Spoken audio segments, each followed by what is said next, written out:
Hi friends, జెప్టోలో పుచ్చకాయ order పెట్టాం. ఎలా ఉందో చూద్దాం ఒకసారి.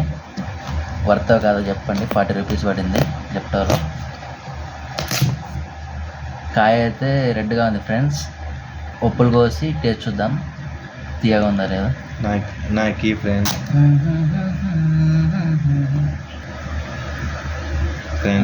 నేను ఎక్కువ అంటే వేదాలు మాత్రమే అయితే కట్ చేశాను. టేస్ట్ చేసి చెప్తా ఎలా ఉందో. పర్లేదు ఫ్రెండ్స్, బాగానే ఒక రకంగా ఉంది. పర్లేదు ఫ్రెండ్స్, మంచిగా ఉంది. వర్తే 40 రూపీస్కి. అందరు ఆర్డర్ చేసుకొని తినండి. చాలు ఇంకా. అమ్మ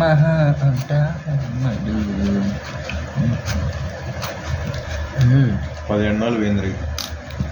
కలింగరకాయ ఒక 3000 వచ్చినప్పుడు మాకు 100, కానీ అకౌంట్ లేదన్నాను.